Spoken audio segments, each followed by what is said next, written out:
What's up, guys? It's Sean, aka Hyrule 1969. The other day, I had a little discussion with my mother, and we actually even argued over coffee. What is exactly in coffee?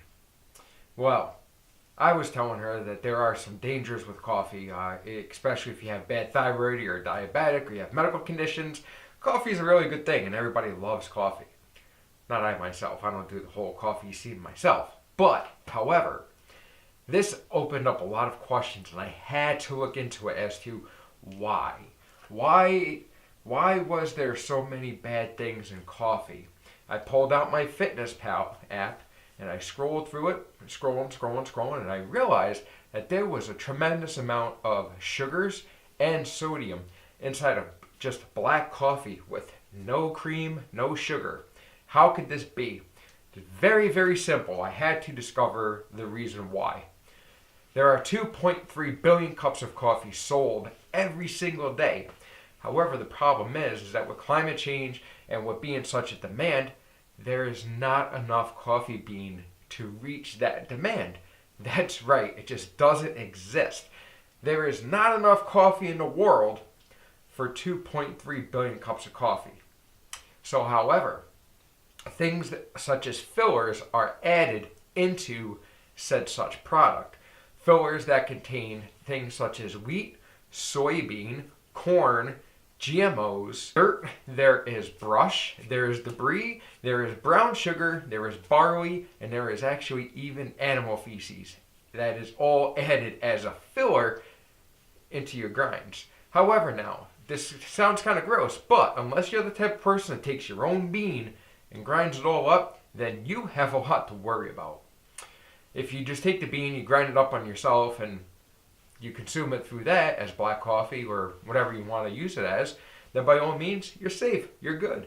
But for everybody else that goes to places such as Starbucks, Dunkin' Donuts, 7-Eleven, all these bigger brand places, McDonald's, these are the culprits. These are the ones who are making billions and billions of dollars. Now, the question is, how do they get away with it? It's very, very simple.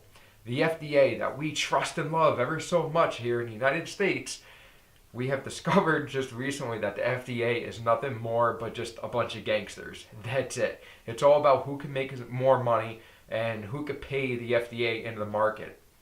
Flexing rules, flexing regulations, things like that. And the FDA absolutely turns its other cheek because it's all about big business. Let's face it, we're in the United States, a bunch of greedy sons of bitches, that's what we are. It's the truth.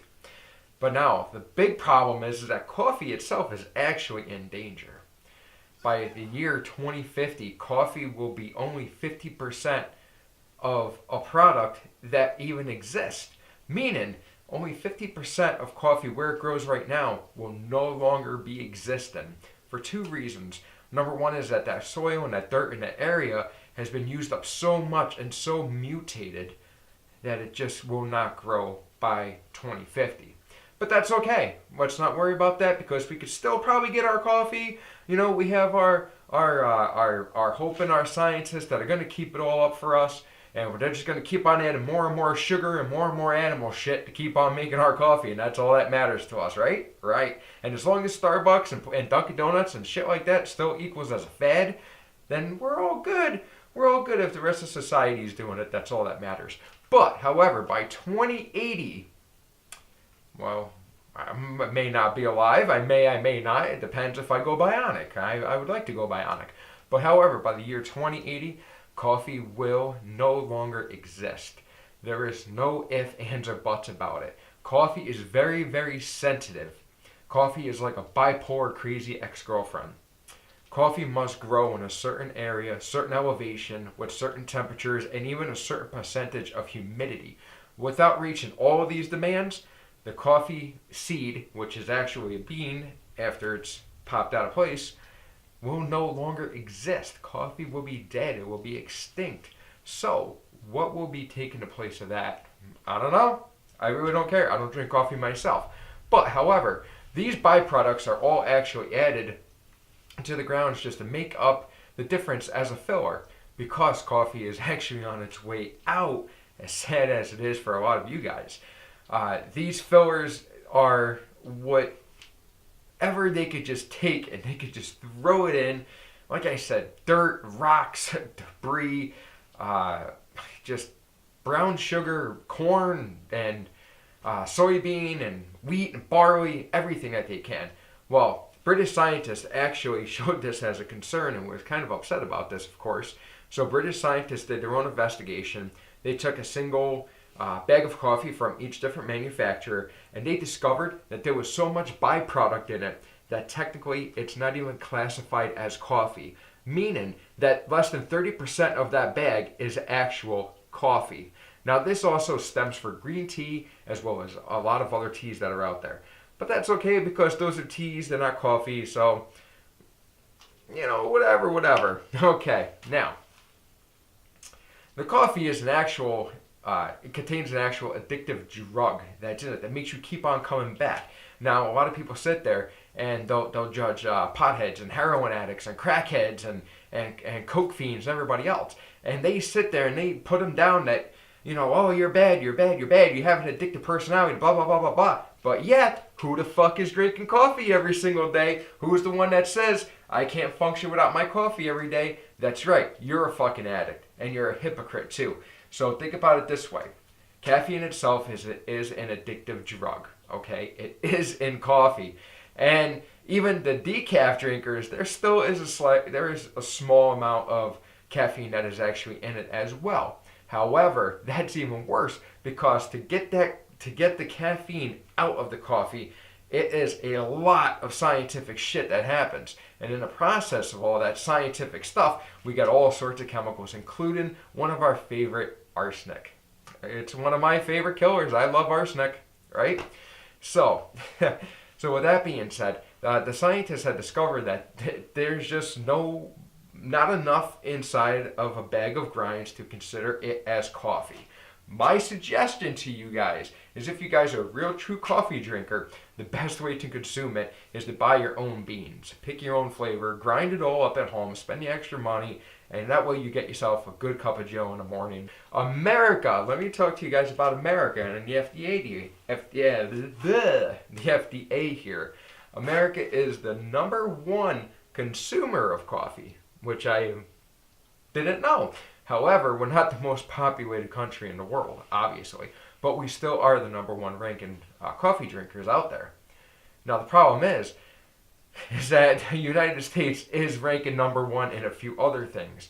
We are the #1 country for the most food-related illnesses and death, such as cancer, heart disease, diabetes, anxiety, and even depression.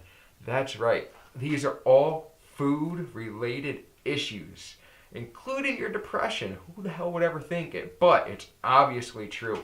With lack of certain vitamins and certain minerals that are in our diets, that are things that we need, the vitamins that are called for, especially with the anxieties and depressions, would be like a lack of vitamin D, vitamin C, things like that, zinc, beta alkaline, things that are there for us, for our bodies, that are supposed to be there for our bodies, that we're supposed to just consume every single day, that release all of our endorphins and make us put a little smile on our face and make us feel happy and make us feel positive.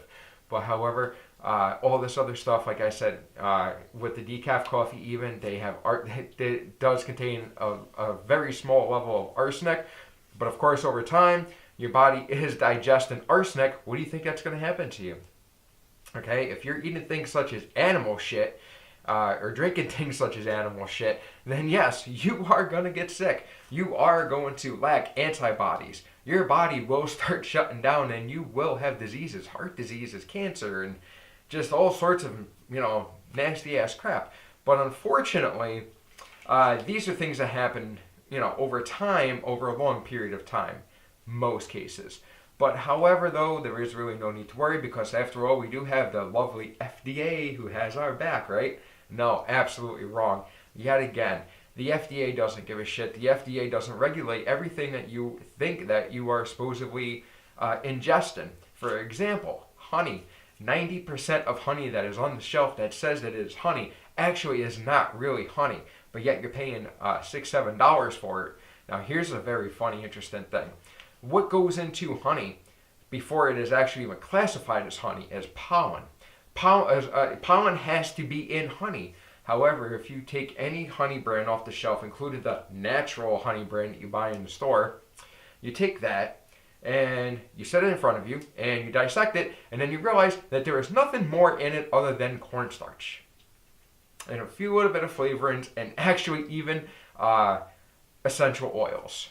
That's it. So when you think that you're having this great big thing of your body, when in reality it's actually not as good for you as you feel.